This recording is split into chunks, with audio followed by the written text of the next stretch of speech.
Hello, everybody. This is the Somewhere on Earth podcast, and it's Tuesday, the 30th of April, 2024, as we release this wonderful podcast into the world.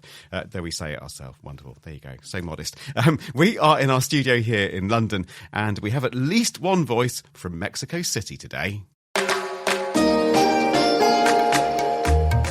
And one of those voices from London, alongside mine, is Ghislaine Boddington, expert commentator, here with your analysis as well, Ghislaine. And I sometimes rather amorphously call you an expert commentator. How should I refer to you for the top then today?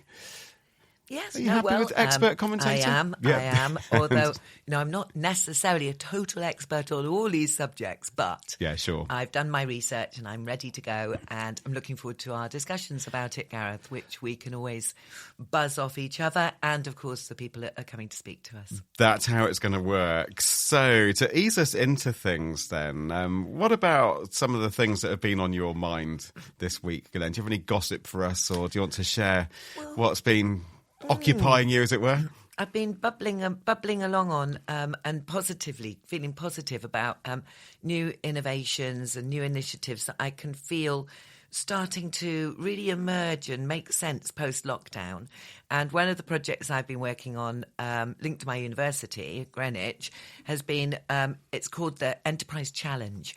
And all the students across the whole university can apply to it with a new business idea.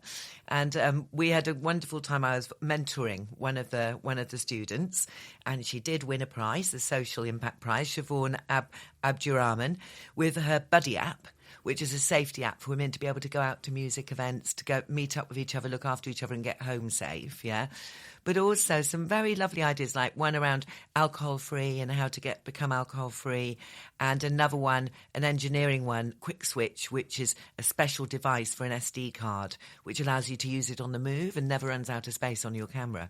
Wow. But there was 149 of these ideas, and they gave me a lot of hope and a lot of buzz. Sure thing, exactly. And technologies that we hope are going to see, live beyond the Enterprise Challenge and end up in the world doing great things, and quite a good tech for good element there, obviously. But with some business plans and some enterprise nous behind them as well. And they've all got little startup funds now too. So those three were the winners, actually. So, So congratulations to them. And they're on their way. And the idea of you mentoring as well. I really enjoyed mentoring Siobhan. It was great to work together, And her as well.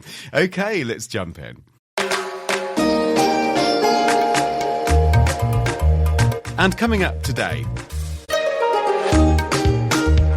well, a theme that we all really need in this edition, especially if you happen to live somewhere mired by conflict. Yes, we're talking about AI for peace. It's an antidote to all the usual discussion about algorithmic warfare and hate speech and the like. A new book lays out a roadmap for harnessing AI to help alleviate conflict and make the world a more peaceful place.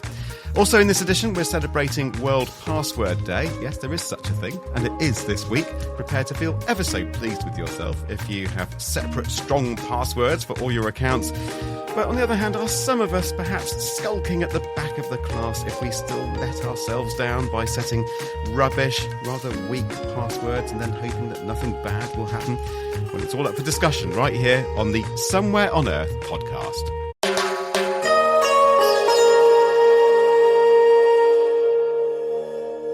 Sudan, Israel, Iran, Gaza, Ukraine, Syria. Yes, so many conflict zones, so little peace. So may we take some solace from a new roadmap for harnessing the benefits of AI to help make the world a more peaceful place.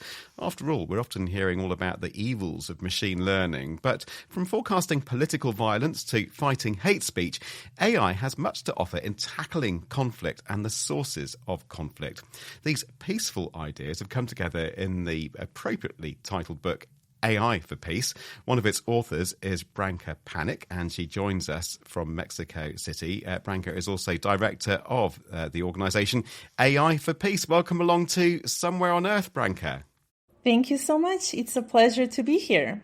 Good to have you along. So one of the things you talk about is a whole suite of technologies called peace tech. So we've heard of the likes of fintech, for instance, and climate tech. So peace tech, tell me a bit more about that. Sure. Peace tech is an entire set of technologies that peace builders started looking at or started exploring in their own work.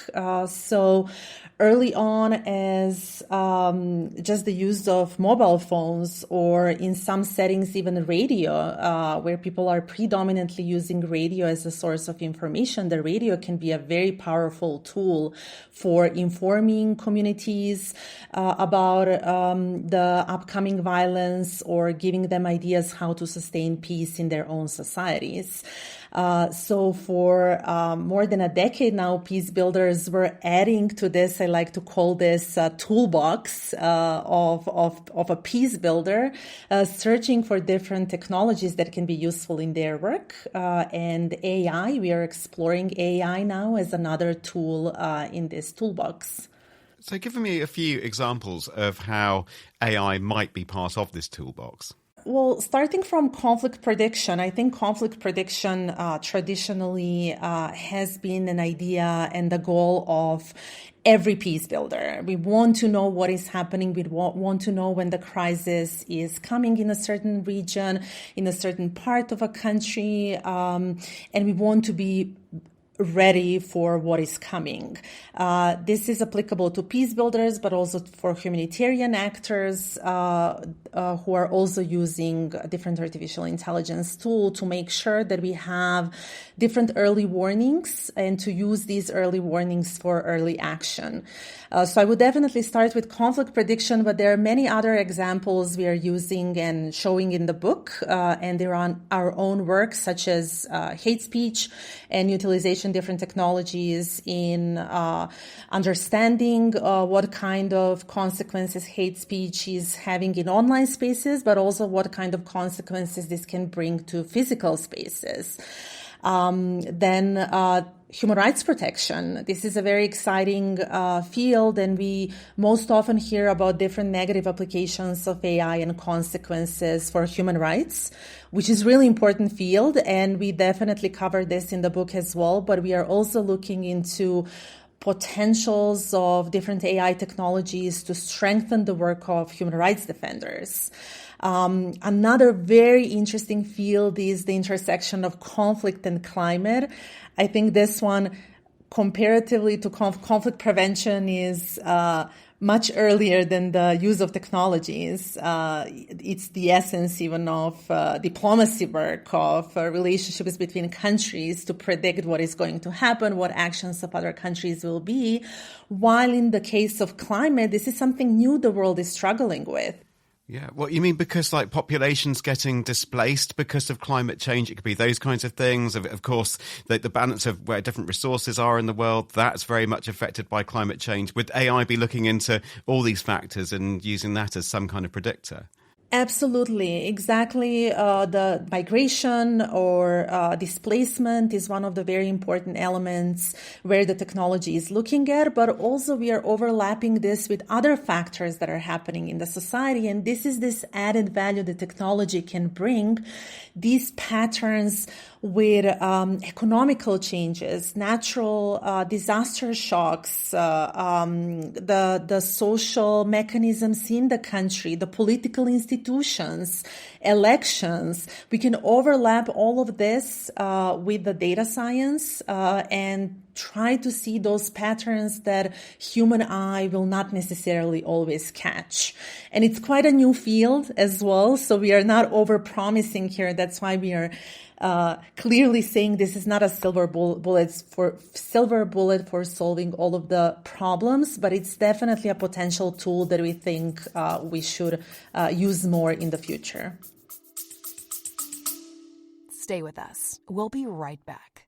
You love listening to podcasts, but have you ever thought about starting your own podcast? Maybe you want to build a brand, grow your business, or are looking for an excuse to talk about your favorite hobby. Whatever your reason for making a podcast, Buzzsprout is the place to start. Since 2009, Buzzsprout has helped over 300,000 people launch their own podcasts. Buzzsprout walks you step by step through the whole process and will give you powerful tools to start, grow, and monetize your podcast. Ready to get started? Click the link in the show notes to get our free step-by-step guide to starting your podcast today. worthy of investigation and highly encouraging. Ghislaine? I mean, it's fascinating, and I think, absolutely, it is a very new field, and you're right. It's these layers of data coming together and patterns. We need time, don't we, to be able to work with these and see what can happen. Now, I'm going to ask you about whether you've got any examples of AI being used with humans, if you like, co-piloting alongside the beginning of conflict resolutions, and whether there's diplomacy or possibilities to look at resolution for war. A very obvious question at this moment, I guess. I think this is a fascinating question because there is still not an agreement in the field of how and in which sense we can actually benefit from using artificial intelligence and data science in diplomacy, because diplomacy is essentially the human endeavor. Right? It depends so much on human relationships, on building the relationships between countries, including the cultural dimension of this. There is a big question if AI can actually understand all of these nuances. And I think a lot of change happened with the start of generative AI and all of the tools that come to place with natural language processing advancements. And this is where we see first applications as well in the diplomacy. We don't cover all of them in the book, which is really important to say, because the book is just a primer, it's just the beginning to attract the attention of people to really understand what are the potentials out there. And one of them I can mention outside of the book, which is definitely the work of the United Nations, which can be covered in one book of its own, and many applications in the diplomacy with the intersection of artificial intelligence or different technologies such as virtual reality, where the technology already proved useful. And just to give one concrete example of large-scale facilitated dialogues in the peace process in Libya, where the communities were asked about their opinions in the peace process. So peace processes are usually very concentrated on small number of people that can get that place at the table.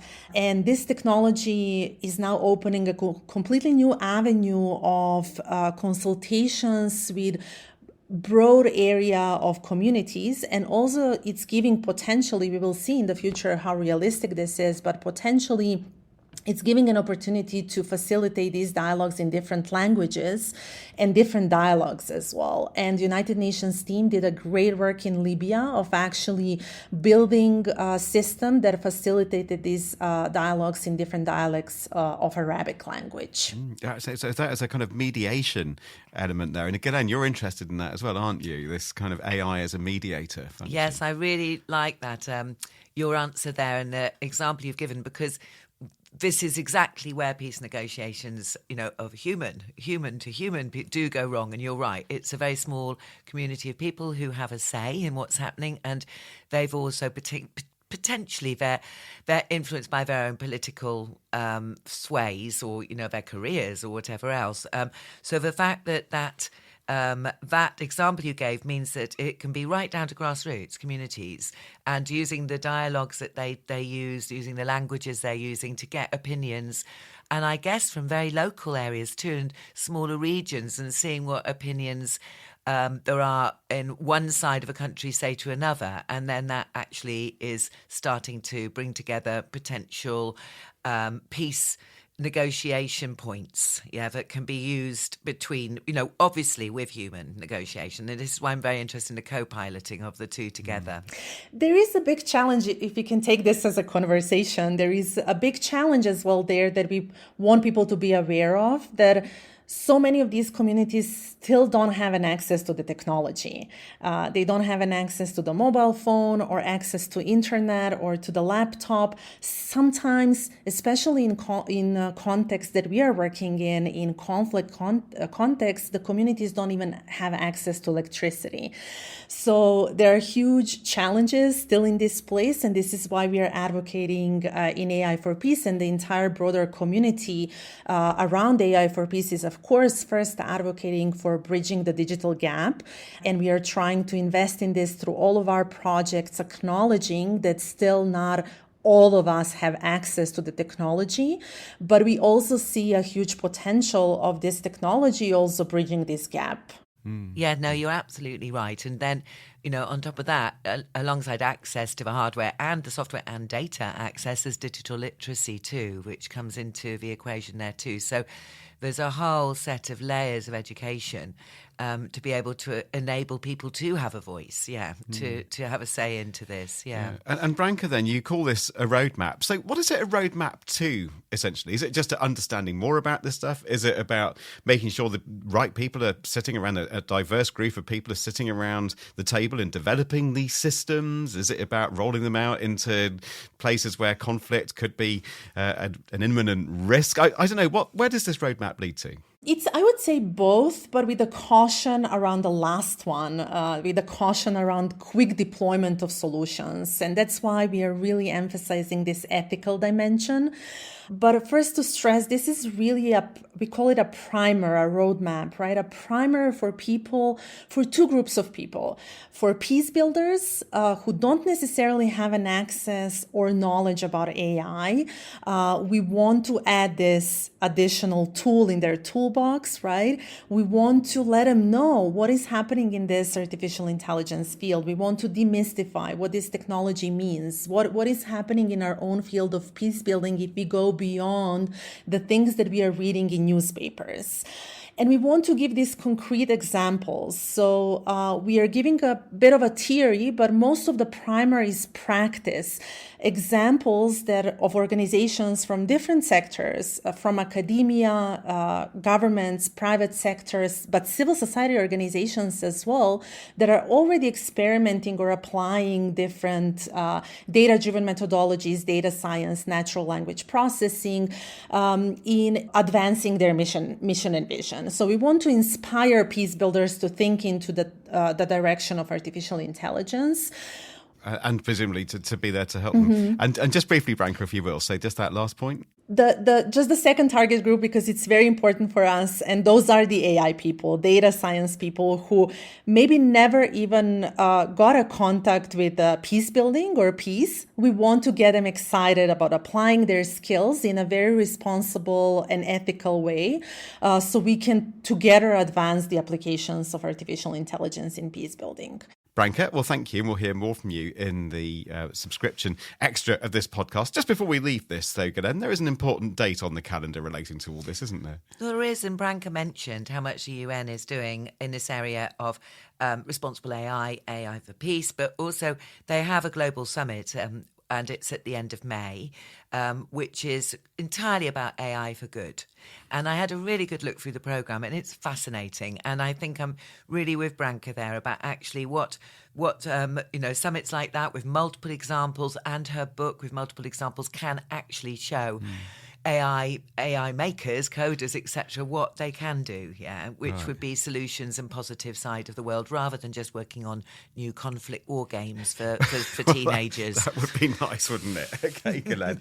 All right, well, that was quite cheery by our standards, wasn't it, that little chat there? But very serious and purposeful as well, so I'm not in any way diminishing it, but you know what I mean. Right, now then, a bit of a subject change, but here we go. It's World Password Day this week. That's on Thursday, the 2nd of May. So if you're listening to this around the time the podcast comes out, then it's going to be World Password Day. And the day is all about you. If you still use the same old password for multiple accounts, you know who you are if you do that. Or perhaps if you don't change the default password on a new device.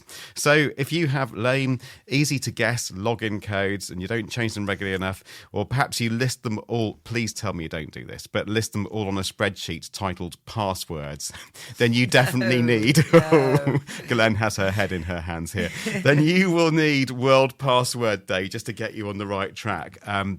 Which is really what it's about. It's a kind of educational day. It's designed to get us all to change our ways, to get a bit more secure, or a lot more secure in some cases. And, of course, it could just help you avoid being extorted or conned or having your identity stolen or your teeth falling out. Goodness knows what else could happen.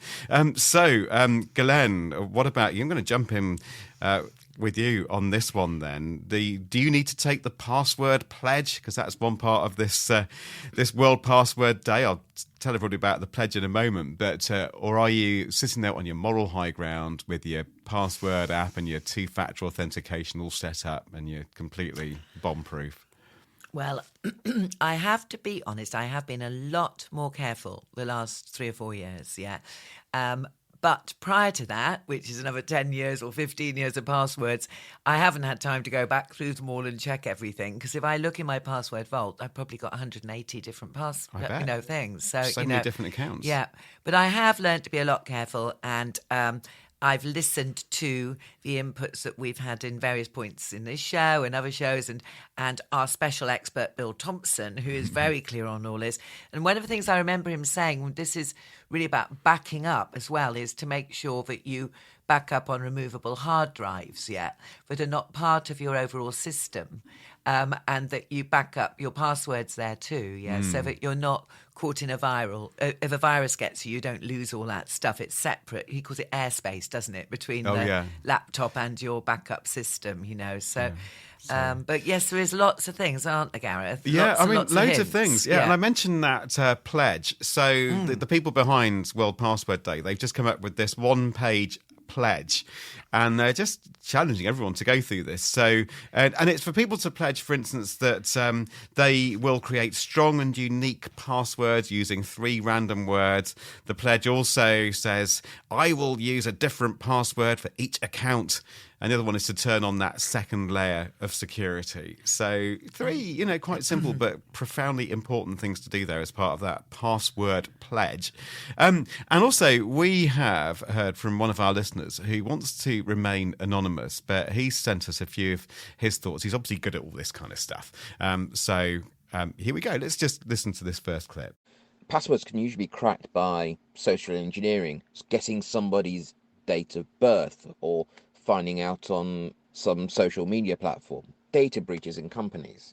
People guessing passwords just by random or by malware, or what we know in the trade as physical brute force cracking, guessing every single possible letter combination. That's why we need long and strong passwords. But these passwords don't have to be 10, 16 characters long with multiple different characters, letters, special characters, numbers. I personally recommend the use of multiple words.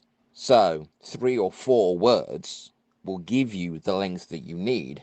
But if you can throw in a word from a different language as well, then this makes things like dictionary attacks, which is a list of words which are tried, much harder to guess, because these dictionaries tend to consist of words of a single language. Oh, I hadn't thought of that, actually, including a word from a different language. Right, so cue some that's Welsh clever. language part. Nobody's ever going to guess a Welsh language password, you've got are it they? sorted, yes. Whether I'll be able to kind of remember exactly how to type the password is another thing. Just lots of L's. So, Ghislaine, you've been looking at some stunning statistics around all this, just in terms of how many gadgets are out there and obviously all the different passwords involved. It's a big international issue, isn't it? No, I know. But, there's different stats in different places, but it seems to be generally accepted as about 8 billion mobile gadgets in use around the world. In fact, I think probably more, because there's other stats that say there's 2 for each of us, But 3,000 billion passwords in use, yeah. Whoa. And, of course, one of the key things one has to say up front on this is that we're all working our guts out to try and make sure we are secure, etc. Most people are, but actually we do know, and it's generally accepted, that the manufacturers could do more to protect us at the back end. But of course that, and also as it's happening, but that of course costs money, staffing, etc. So, and then the multi-factor authentication stuff, or 2-factor, twin-factor authentication, like, using a password and your fingerprint, etc. This is becoming more and more used, isn't it? Do you have it on some of yours? And nearly all my accounts now, you have to put in an SMS password, and in some cases you have to do at least 2 SMS passwords alongside your usual one. Yes. Which is great, 2 or even 3-factor authentication. Yeah. So that's the way it's going. And some of them with biometrics, which of course you need to be careful of, because they can be really helpful in relationship to stopping ransomware attacks, etc. But also you shouldn't give your biometric information to companies if possible. And if so they're you keep asking it all on your for device. you keep it to you. It's yours. It's your body. And you only get one set of fingerprints, don't you? Yeah, you do. Or one retina. Yeah, once it's gone. And there's definitely on the dark web there are fingerprints for sale. Oh, goodness. So one has to be very careful. Absolutely. Yeah. And you mentioned there on devices as well. And in fact, in 2022, the UK brought into law legislation that prohibits default passwords on networked devices. So it's a step forward there in that particular law. I'm sure there are equivalents in other countries. Just before we go, let's have another word or a few words or a few passwords of wisdom from our listener. If you're going to do something like picking 4 words, then I would also suggest adding a number or special character within a middle of a word, so that word no longer becomes a dictionary word. Taking the word house, for instance, House, you may add a letter, a number, or a special character in the middle of it. So house would become HOU*SE. So if you were to pick one, you could use house, book, chair, and then the word for tree in a foreign language. Add the special character, add a number. So if you have a set of rules that say after the 4th letter you add a number or a special character, and then also start and end your password with special characters, then all you will need to do is remember 3 or 4 words. And we can type words faster than typing 8, 9, 10, or even possibly 16 special characters. There are more top advice there from our listener. Wow, that's very, very clever. I'm going to have to try and remember that. It's about patterning, isn't it? It is. Patterning. Yeah, it's just, and having a kind of way of doing it, I suppose, that obviously you know yourself, but a password hacker isn't going to know. Yeah. And then a few of those little tricks, put in an asterisk here or there to make it a non-dictionary word. Yeah, get it. Right, I'm going to do that password pledge because I'm so not on my moral high ground here as well. Another bit of advice, by the way, coming from World Password Day, is when you can to store your passwords in your browser, which is kind of, I'm doing most of the time already. Really. Right, yeah. So, all right, lots to think about there. Let's think about it even more in the podcast extra subscription version, where we'll have a bit more from Branka and more chat from Ghislaine and I, and we'll bring you some cakes or something as well if we can manage that on the podcast. So there we are. As for this edition, thanks for being with us. You probably know all the socials by now, but on the email, we always like emails, hello@somewhereonearth.co. That's hello@somewhereonearth.co. WhatsApp works out well. Code 44 for the UK, 7486 329 484. That's code 44 7486 329 484. And just about everywhere else if you look up SOEP Tech or SOAP Tech. Before we go, though, let's do the credits. Let's see who's behind the glass there. We've got Keziah is over there making it all sound good. We've got Dylan on the desk here as well. Is Callum still here? He was in a minute ago. But we'll credit Callum anyway. He's a good guy. And we have production managing everything is Liz Toohey. The producer is Anya Literovich, and providing brilliant expertise and wonderful company in the studio, Ghislaine Wallington. And you're the listener, the most important person in the room. Thanks for listening. Bye-bye.